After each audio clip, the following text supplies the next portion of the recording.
I think we have to get over our discomfort of hearing ideas that are different from ours. And we have to get over this idea that somehow we are, as you were saying, platforming some idea, some concept, just because it's different from our own. I think that there are a lot of nuances. Almost every issue is a lot more complex than it may seem. The data themselves may not always be clear and point to one thing. And also, you could have data, but you could have different interpretations in terms of what you do about the data. For example, around risk, you can show 5 people the same data around risk, and they might come to 5 different conclusions. This is Dr. Chethan Sathya, host of Northwell Health's 20-Minute Health Talk.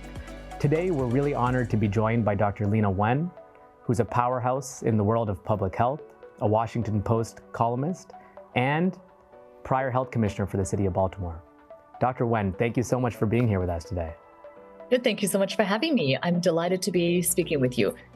Dr. Wen, you've built such an incredible career, right? In many ways, different identities: health commissioner, public health leader, emergency medicine physician.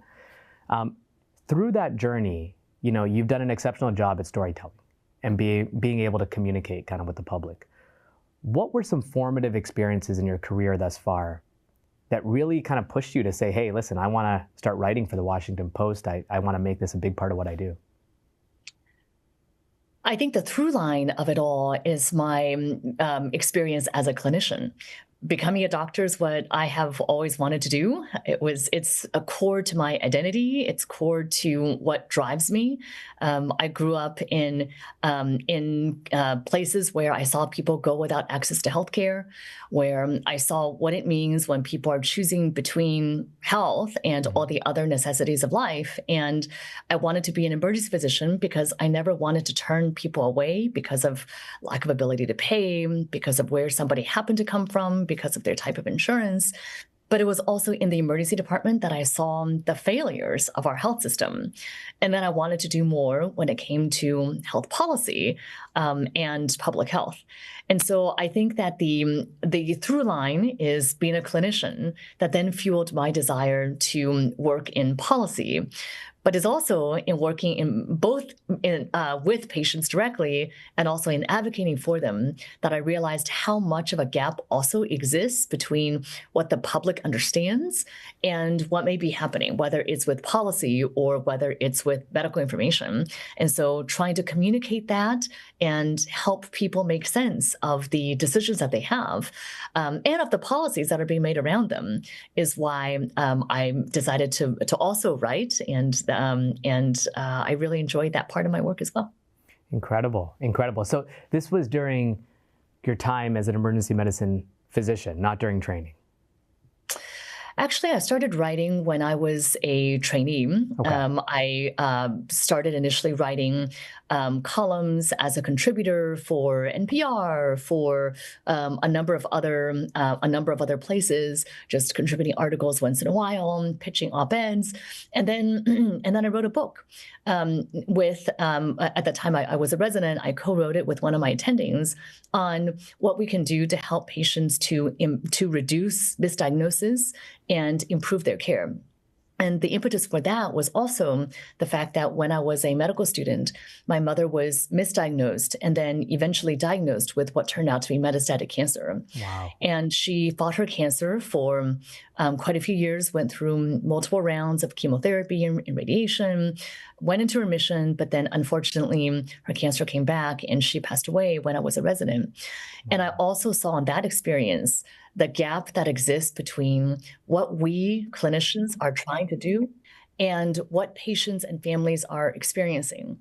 And so I wanted to write initially articles, but then it turned out to be a book, in part to help to bridge that gap. Wow, wow. And so it's, that must have been incredibly tough to go through that with your mother and to be learning how to practice medicine at the same time. Yes, and I also saw how well-intentioned health professionals are. I mean, I've never worked with a single tech or nurse or physician or really anyone in healthcare who's not there for the right reason, right? We're all there because we want to help patients. We're all there because we see human suffering. We want to do something about it. But there are elements that make medicine less human. I mean, including administrative burdens that exist, including just elements in our environment that make it such that we're paying more attention to things that need to be done rather than the needs of the patient in front of us. And so how can we as clinicians and as the healthcare system address these things and make care more patient-centered? But also, what are things that patients can do, recognizing that they are in an imperfect system?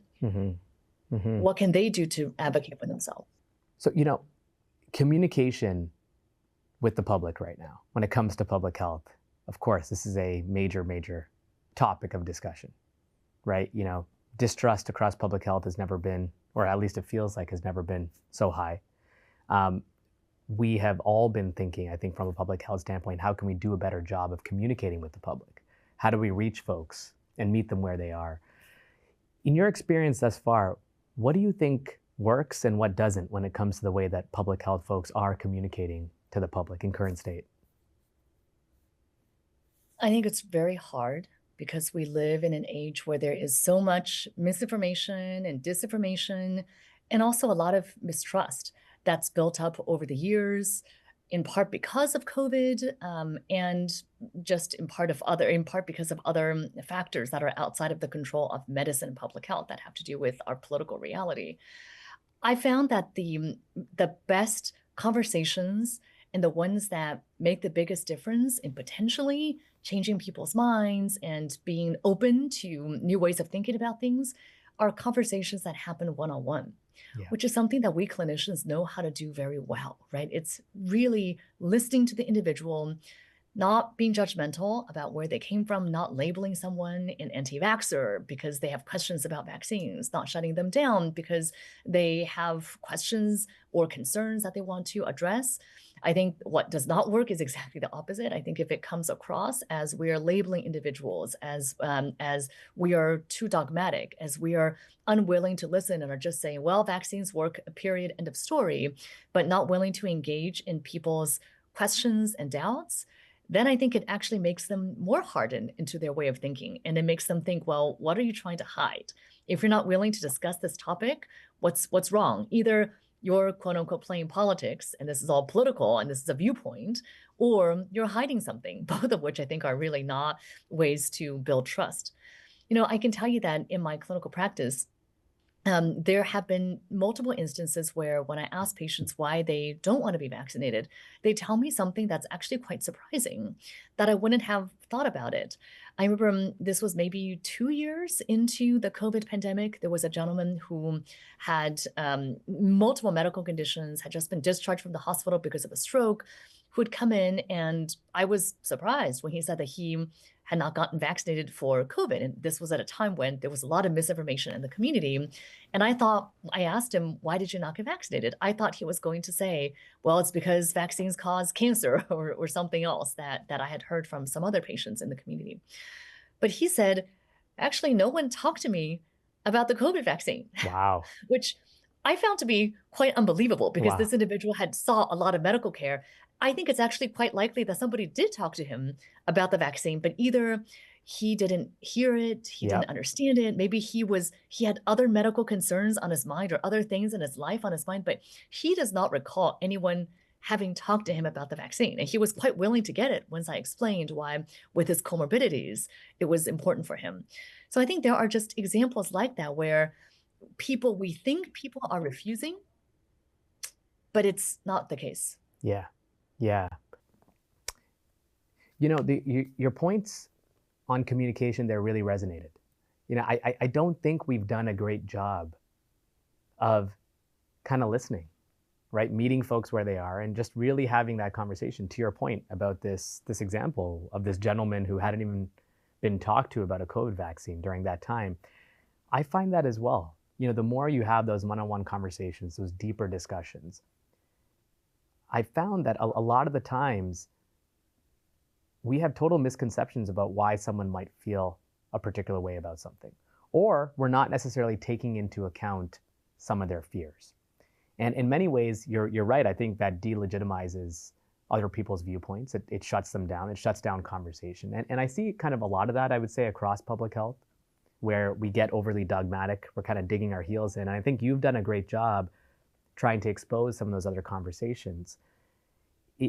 Is that what, are you saying that that's what's needed? We need to have more of those conversations. We need to be unafraid to kind of talk to people, right? There's also this concern. I know the times I've had conversations with folks who might have very different ideologies on different things than me.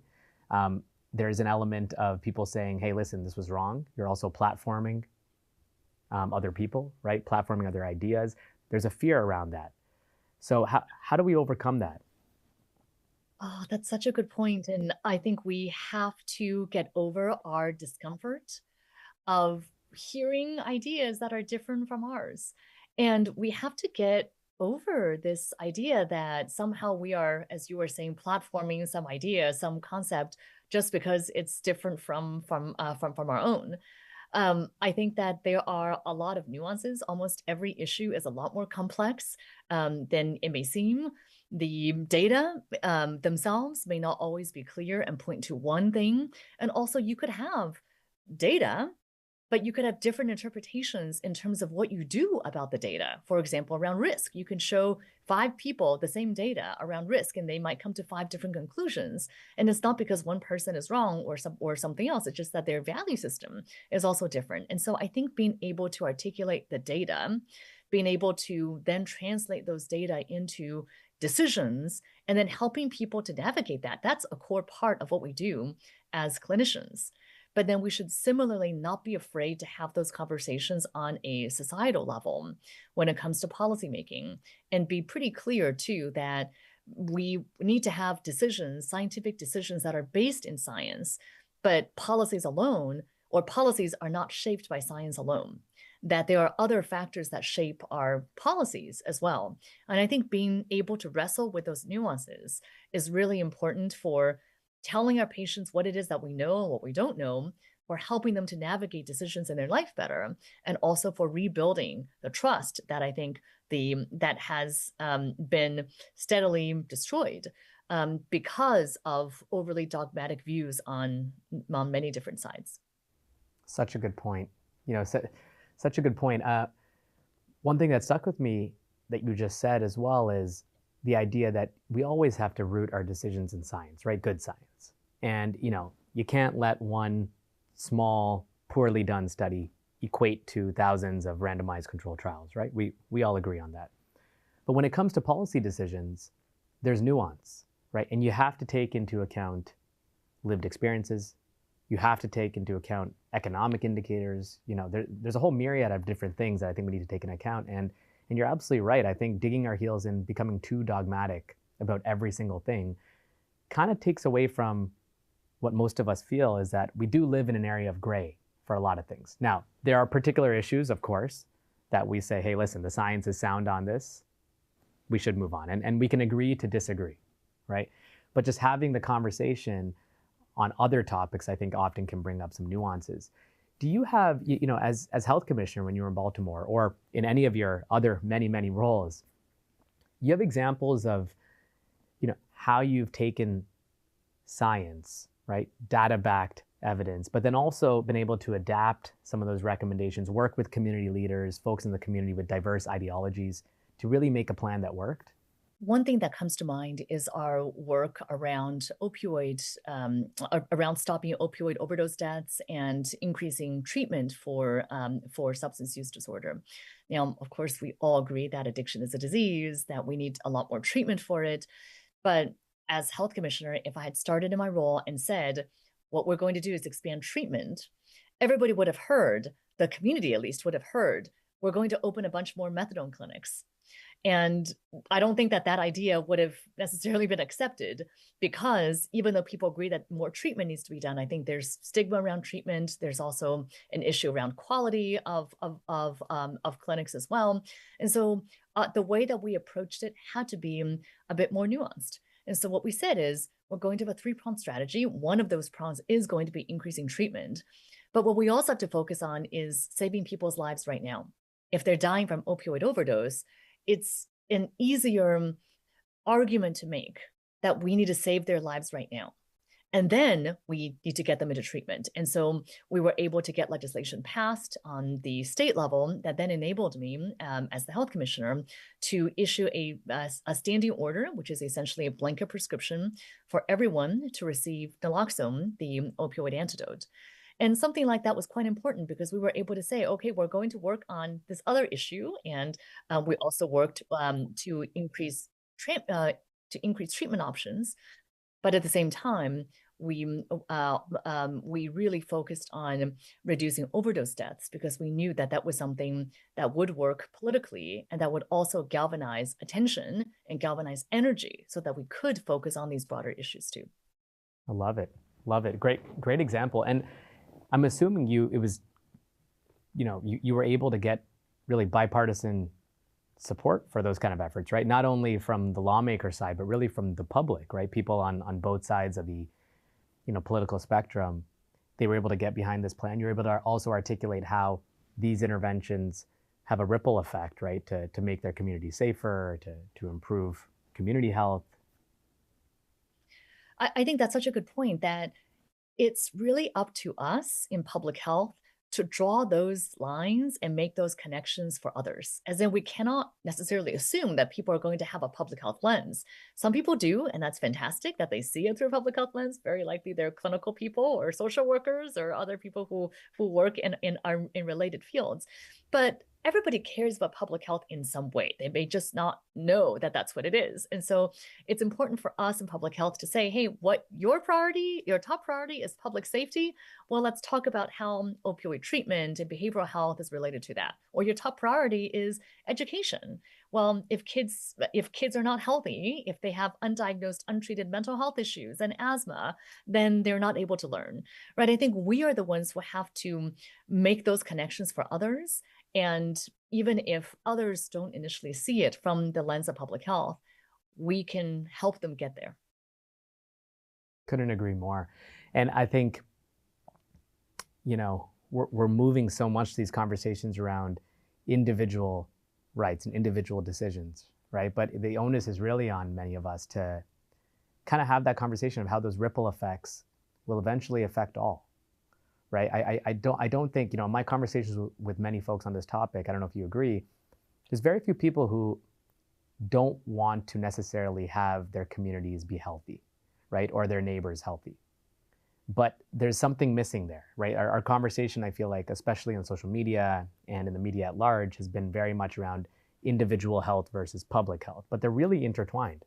Like, even if you think about the conversations around hepatitis B right now, vaccination, yeah, those are individual decisions, but do people really realize that once the prevalence of Hep B goes up, there are different ways it can be spread, right? Other mothers are going to be at risk, even you, us, me, my wife, any of us. That interplay is important. Right. I can't agree more. I think that I do think that it's important for us to empower individuals to make the best choices in their lives. And again, I think some of the overly dogmatic language it may be seen as fear-mongering and may not have the effects that we want it to. But at the same time, we have to recognize that by definition, in public health, there is always going to be that tension between individual liberty and what's best for society. That's just by definition of public health. That at some point there are going to be rules that are being proposed or that are being imposed that will infringe on somebody's individual liberty, but that may in fact be what's best for society. And so I think this is a real policy question that lawmakers across the country, around the world, have to wrestle with. And it might change with time, it might change with evidence, it might change with the values of each society, but that tension is always going to be there. Yeah. And to say, we believe that the right thing to do is always to side with society or to always side with the individual is not, again, not nuanced enough. And No. I think being open to those difficult conversations is a big part of our job. Yeah. Public health policy is critical, right? To keep the population safe. I mean, we would have never made progress on seatbelts, age limits for smoking or for other substances, right? Without policy decisions. And I don't think folks view those as political anymore. So it's a very good point. So Dr. Wen, again, thank you for being here with us. Just to close us out for the audience to kind of hear, what gives you hope? Because I think it's easy for people to feel like, listen, we're hitting a brick wall here. We're not making progress. You're on the front lines of our public health debates every day. What gives you hope? What gives me hope is the fact that I think we actually all want the same thing. And look, I've interviewed for my articles the moms who are, I think many people would identify as being anti-vaxxers. I have interviewed people who are certainly vaccine skeptics. I've interviewed people who have strong views about how public health handled COVID. I actually think at the end of the day, they still want the same thing, which is the best life possible for their kids, um, and better health for all of us. And I think if we start with those shared values and with the fact that we can get behind some core principles, even if how we get there may be different, I have hope that we can get to a better place. Well said. Well said. And I echo those statements. People have to get out there, have conversations with people in your community. Give them a chance, right? Have that humanity to just listen. And I think common ground on a lot of these topics is actually far easier to find than we think, at least in some areas. And that's how you spark the conversation. I mean, there are so many examples of where you think you don't have an impact on somebody through this conversation, but you do. You find out a month later that they actually changed behavior based on that conversation, or they went and got educated on something. And so I think it's an important reminder for all. Dr. Wen, thank you so much for being with us. This is Dr. Chethan Sathya. Thank you for tuning in for this episode of Northwell Health's 20-Minute Health Talk.